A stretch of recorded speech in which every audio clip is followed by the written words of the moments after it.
continuación. Muy buenas tardes, don Enrique Valderrama, y por decírselo, usando un término en latín que además alude a una novela, ¿cómo va Lizapra? ¿Qué pasa con el partido aprista, don Enrique Valderrama? Muy buenas tardes, estimado Marco, a través de tu sintonizado programa, un gran saludo a toda la región y a tu inmensa audiencia. Mira, considero que es más importante que nunca la voz de una perspectiva de cambio social popular en el marco democrático, en este proceso electoral, y hoy día el partido está abocado a la posibilidad, a través de su equipo legal, de poder hacer valer nuestro derecho a la participación política en este proceso. Creo que la sustentación de Pimentel, de Abanto y de Pastor han sido, en las distintas audiencias que han participado, bastante solventes y bastante claras respecto a lo acontecido. Ya las falencias propias de un sistema que, hay que decirlo, se está implementando por primera vez y que está demostrando que no ofrece las mismas condiciones que la ventanilla presidencial, cuestión que además está bastante establecida en la ley, o no responde, desde nuestro punto de vista, a una posibilidad óptima para que nosotros podamos ejercer nuestro derecho a la participación.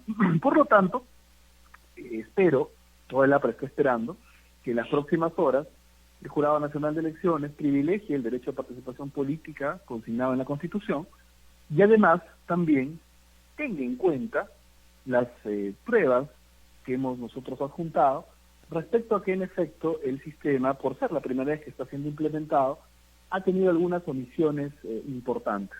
Por lo tanto, estamos en esa expectativa y considero que de darse el pase a nuestras listas, podemos tener una palabra sin duda en esta contienda. Estoy absolutamente convencido porque la oferta electoral política en el país no se está centrando en la resolución de la agenda social postergada, que creo va a girar alrededor fundamentalmente del tema de la generación de empleo. Por lo tanto, creo que la voz del APRA va a ser importante en estas elecciones.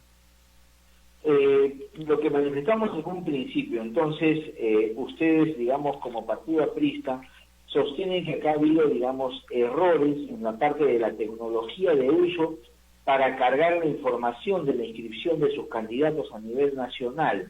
Superado eso como si fuera una lógica de algo inadmisible, ustedes podrían estar en carrera entonces.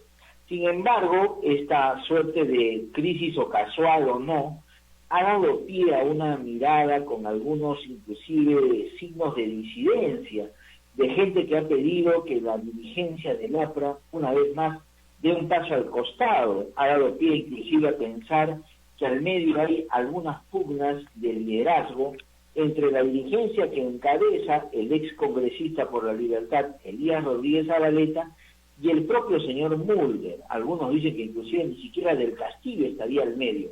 Más allá de lo circunstancial o chimental, para decirlo de esto, en realidad el APRA, ¿qué tipo de acciones tomó luego de su propia realidad demostrada en las pasadas elecciones del 26 de enero para el tema de la complementariedad del Congreso de la República, que va a cesar el próximo 28 de julio?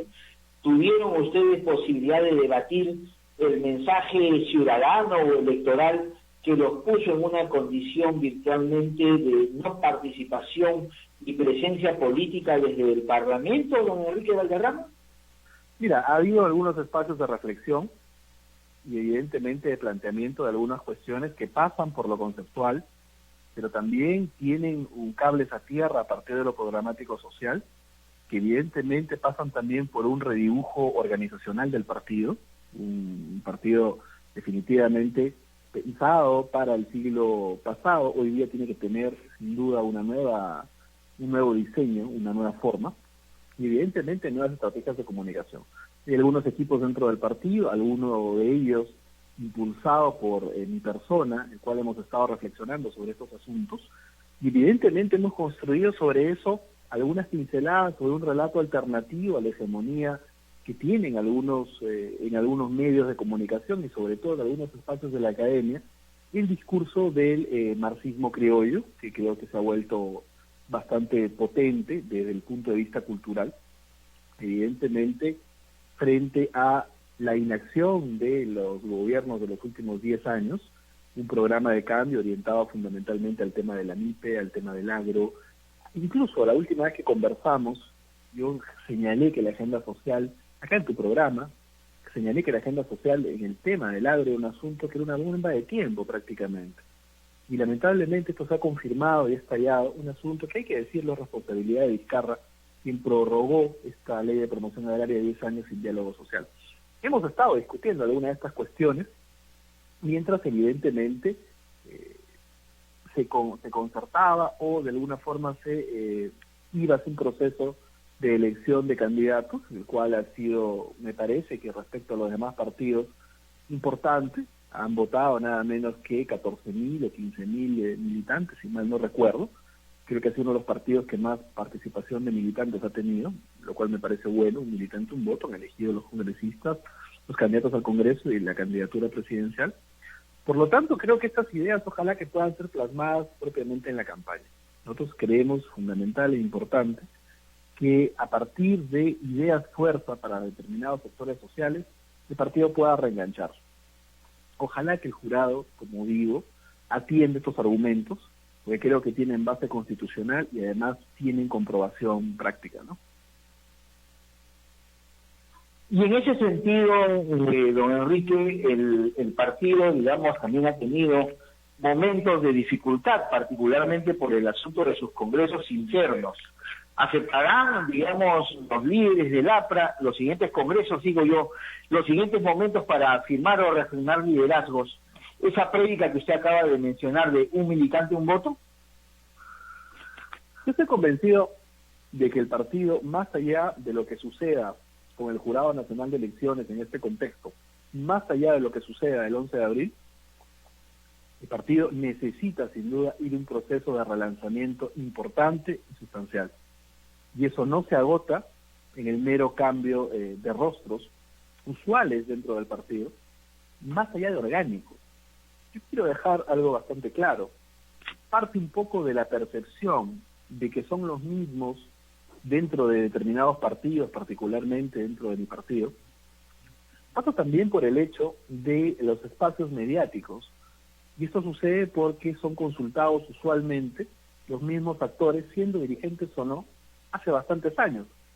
Por lo tanto, la percepción ciudadana piensa que, por ejemplo, un compañero determinado que ha sido congresista u otro que ha sido congresista u otro, o alguno que fue dirigente hace tiempo, siguen siendo dirigentes, cuando la realidad es que no lo son. Por lo tanto, finalmente lo que importa es el sentido común colectivo. Y ese es el que hay que trabajar con nuevos voceros, con nuevas promociones, en las que evidentemente estoy realizando junto a otros muy inteligentes como Iván Arenas, Antonio Mauricio Alor, gente de diferentes edades, Belén García de Ica, que algunos son dirigentes incluso ya, que pueden tener algún tipo de perspectiva también diferente, también no son conocidos. Don Enrique, también nuestro medio paisano, ¿no? Hay un dirigente del APRA que es visiblemente apurimeño, ¿sí?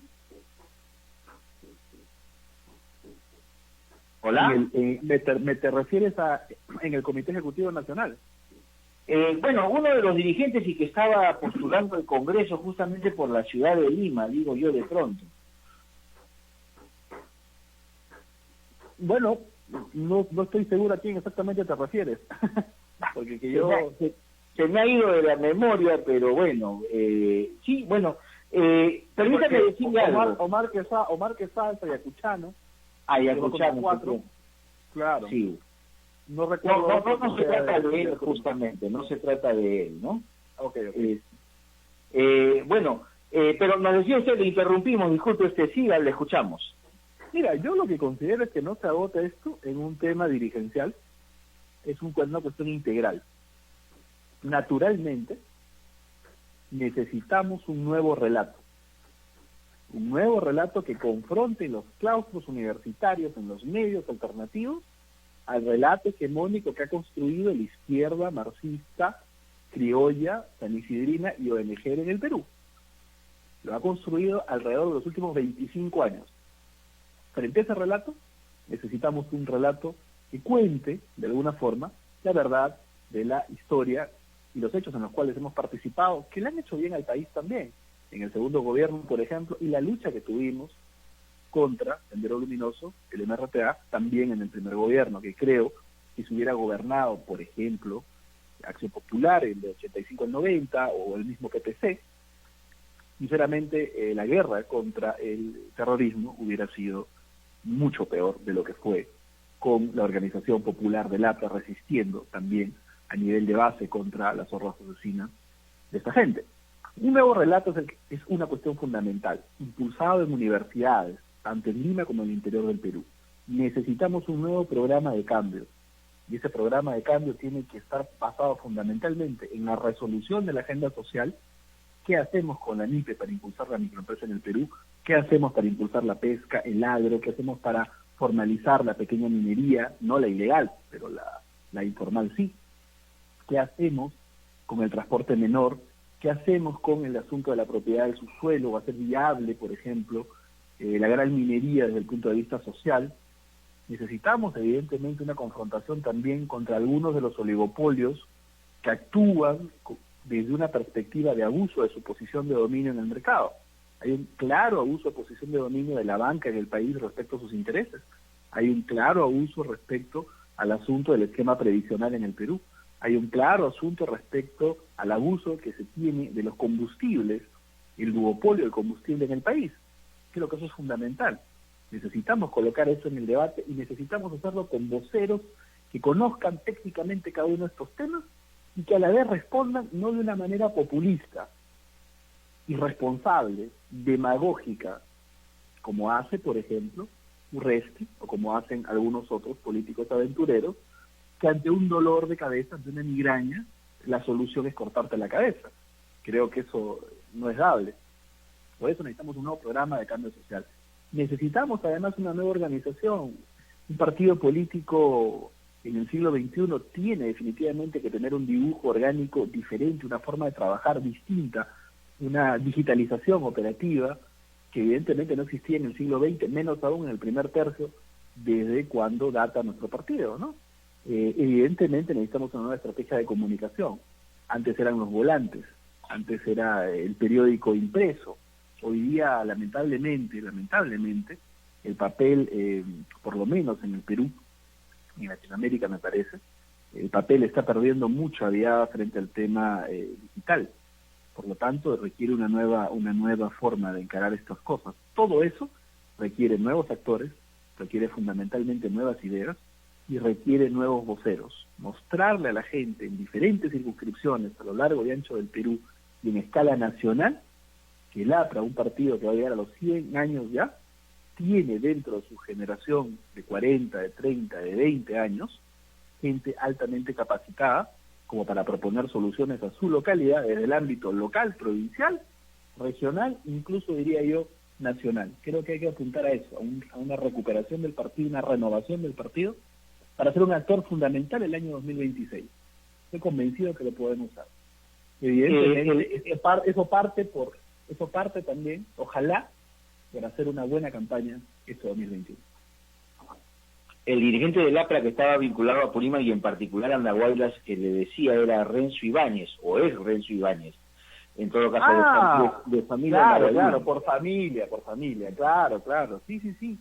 Él está participando en la lista por Lima, es un joven político muy inteligente, creo que tiene un discurso muy atractivo y estoy seguro que sería un gran candidato en esta lista. Ojalá que él pueda participar, que la lista de Lima pueda correr. Un saludo para los familiares de repente que nos puede escuchar de Renzo Ibáñez, un gran cuadro del APRA, sin duda uno de los baluartes de la renovación. Se cumple en la fecha el 117º aniversario del nacimiento de Ramiro Prialé, el gran dirigente del APRA, del cual quedó como enseñanza una frase que él solía exhibir, sobre todo en los tiempos en los que el APRA vivía la clandestinidad y necesitaba, como se dice, recuperar los espacios de legalidad. Conversar no es pactar. ¿Se ha perdido eso a la luz de estos tiempos en la política peruana? ¿Conversar es ahora pactar o es tener conciábulos, acuerdos solamente en función de los intereses, si no bien de supervivencia política, por lo menos de ganar apenas meros espacios para la grey política, la dirigencia? ¿Qué falta nos haría de la experiencia, el manejo, digamos, de la conversación y del acuerdo de alguien como don Ramiro Prialé, estimado amigo Enrique Valderrama? No, fundamental, fundamental. Creo que él es uno de los grandes constructores del partido. Creo que él, junto evidentemente con Aida de la Torre, lógicamente, con Armando Villanueva también, pero Ramiro quizás ha sido la piedra angular de la construcción de este gran movimiento popular que va a cumplir 100 años muy pronto. Y evidentemente su recuerdo, su legado y su ejemplo moral, sobre todo, nos impulsan a muchos a continuar, sabiendo que tenemos sobre nuestros hombros la gran responsabilidad de estar a la altura de la sangre derramada por mucha gente que sacrificó su vida por el partido literalmente, y a otras que entregaron décadas enteras a nuestra causa, como Ramiro, y años de cárcel también. Si mal no recuerdo, Ramiro tiene cuando menos sumados alrededor de 13 años de prisión, lo cual no es poca cosa, sin duda. Pero además, una persona que construyó grandes acuerdos políticos en el Perú, que pudo haber sacado un provecho personal de esos acuerdos, como hoy día vemos cuánto político aventurero existe que solamente busca beneficios personales o para su grupo. Lo único que cuando se restituyó la democracia, de alguna forma Ramiro exigió fue volver a su puesto de maestro de escuela. Un hombre realmente de otra dimensión, de otro tamaño, ¿no? ¿Cuánta falta hace? No solo a Latra, nos haría falta su gran impulso organizador, su gran capacidad de articulación, lógicamente, su capacidad de escuchar, pero ¿cuánta falta le hace a alguien así al Perú, fundamentalmente? Hoy día en un país que no tiene la capacidad de escucharse entre sectores, no hablo solamente del gobierno, hablo en general. Es imposible que no puedan existir voces lo suficientemente influyentes y con la suficiente autoridad moral para tratar de poner de acuerdo, por ejemplo, a los agroindustriales con los trabajadores, y hasta ahora haya salido, por ejemplo, una ley que no tiene contentos ni a los agroindustriales ni a los trabajadores, ni en general a nadie. Se anuncian nuevos paros, nuevos bloqueos, y el país está a la deriva por la incapacidad de concertar, de dialogar. Es fundamentalmente una de los rasgos principales y básicos de Prialé, a quien lamentablemente no pude conocer, pero sé por muchas personas que tienen muchos más años en esta organización que yo, que fue un gran hombre, ¿no? Y por lo que he podido leer en la historia, le rindo hoy día homenaje, y ojalá que una paisana suya, como mi querida compañera Vilches, pueda ser la primera presidenta del Perú. Vamos a pasar entonces del hombre del Mantaro, como se le conocía también a don Ramiro Prialé, a la mujer de Junín, para decirlo en buen término respecto de la candidatura de Nidia Vilches, ¿sí? Por supuesto. Yo estoy muy entusiasta que el jurado nos pueda dar el pase, y estoy convencido de que Nidia tiene grandes cualidades que pueden hacer que el país voltee su mirada. Mira, ¿qué cuestión más importante que poder mostrar que una política de trayectoria, con tiempo, que no tenga ningún tipo de denuncia, que haya hecho una buena gestión, tanto en el Ministerio de Vivienda como en el Ministerio de la Mujer, es decir, no conoce el Estado, no va a entrar a perder el tiempo? Mira lamentablemente lo que hemos tenido que vivir por tener una persona que evidentemente no estaba lista para afrontar la tarea de gobernar. En 50 días no sabe lo que hacer con el poder. No podemos perder el tiempo ya. Mire lo que pasó cuando tuvimos a Humala en el poder. Tardó mucho tiempo también en tratar de darle una orientación a su gobierno, y cuando se la dio finalmente fue equivocada. Por lo tanto, yo considero que lo que necesitamos ahora es alguien que tenga las cosas claras de cómo actuar rápidamente y que tenga tras de sí un programa de cambio. Y ese programa de cambio yo creo que ella lo puede representar perfectamente, y además que sea una mujer profesional, catedrática universitaria, que era importante. Yo no digo que necesariamente sea mejor o no que gobierne una mujer. Creo que la igualdad va en general en todo sentido, pero no hemos tenido nunca una mujer presidenta en el Perú. Sería muy interesante tenerla por primera vez, y solamente hay 3 en contienda. Y entre Verónica, Keiko y Nidia Vilches, yo estoy seguro que muchos sectores en el país verán que un discurso de cambio auténtico, pero además responsable, es el que encarna la candidatura del APRA. Ojalá que esto pueda concretarse. Estoy seguro que tendremos algunas propuestas disruptivas que puedan hacer que diferentes sectores del electorado puedan voltear a mirar. En la parte final, bueno, hay una hipótesis, por usted va a ser negada, obviamente. Imaginemos el escenario en el que el jurado de elecciones, el jurado especial electoral, rechaza el reclamo, la reconsideración del partido aprista. Producida esa ausencia, hipotéticamente hablando, de manera definitiva, del APRA en las elecciones de cara al próximo 11 de abril, ¿cuál sería el camino a tomar por el partido, el endose de ustedes? Si nos atendemos a los resultados de enero del año pasado, sería del orden de más o menos 3%, que vista la manera cómo está repartido el electorado, la poca voluntad o iniciativa de la gente de darle el apoyo a alguien, sería decisivo. El endose de ustedes literalmente podría constituir el 15 o 20% del total de lo que necesitaría un candidato para afianzar una primera o segundo lugar de cara a una segunda vuelta, don Enrique. Ante esa hipótesis, ¿qué decir? Mira, yo considero que necesitamos nosotros estar concentrados y absolutamente atentos a lo que pasa en el Jurado Nacional de Elecciones. Esa hipótesis para mí es muy dolorosa. Yo considero de que tenemos la razón jurídica y por lo tanto debiéramos participar. Y estoy seguro que participando podremos pelear el paso a segunda vuelta. Por lo tanto, no está en mi reflexión algún tipo de consideración de ese tipo. No lo he visto y espero que no lo tengamos que pensar. Y ojalá que sí podamos participar. Te lo digo porque, mira, yo soy columnista en el diario Expreso, participo en el debate público en algunos espacios que tienen la amabilidad de invitarme, y he sido particularmente duro con el gobierno de Vizcarra, y después de 50 días he empezado a señalar algunas cosas respecto al gobierno de Sagasti.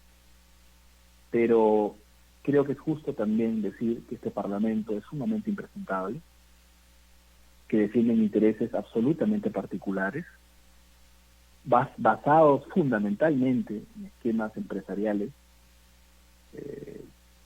asociados al tema universitario, por ejemplo. Por lo tanto, todas las candidaturas que giran alrededor de los grupos que están representados al Parlamento le generan mucha desconfianza. Sería para mí muy complicado, si la estrella no está en la lista, tomar una decisión personal, te diría, más aún colectiva, imagínate. Pero simplemente para enumerar algunos, ¿quiénes están en el Parlamento? El Partido Morado, que es el partido que gobierna, este es el gobierno morado. Mira lo que están haciendo en 50 días, cómo han desatado un ataque sistemático a la Policía Nacional, una cuestión absolutamente absurda, cargada de ideología.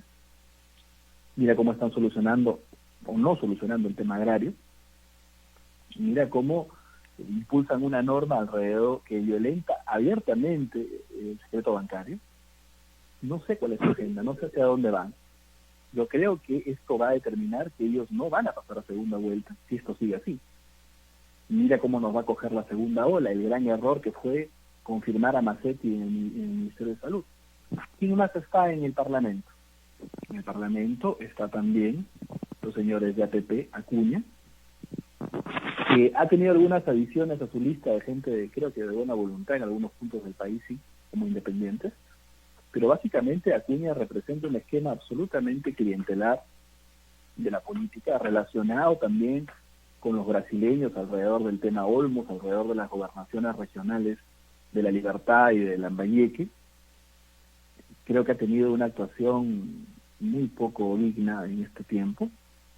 Su ex gobernador regional de La Libertad, Valdés, cuando ocurrió el fenómeno del niño, que fue a vacacionar con su novia a Estados Unidos, y hoy día en plena crisis agraria, se fue por Año Nuevo a recibir el 1 de enero en Miami, en el marco de parece algunas celebraciones algo frívolas, que parece que le encantan. Yo no creo que esa gente pues merezca una oportunidad de gobernar el Perú. ¿Quién más está en el Parlamento? Bueno, ya Urresti no pienso ni siquiera gastar tiempo describiendo lo irresponsable que sería un gobierno de ese señor. Por lo tanto, haciendo un balance general, no encuentro salida en los grupos que están representados en el Parlamento.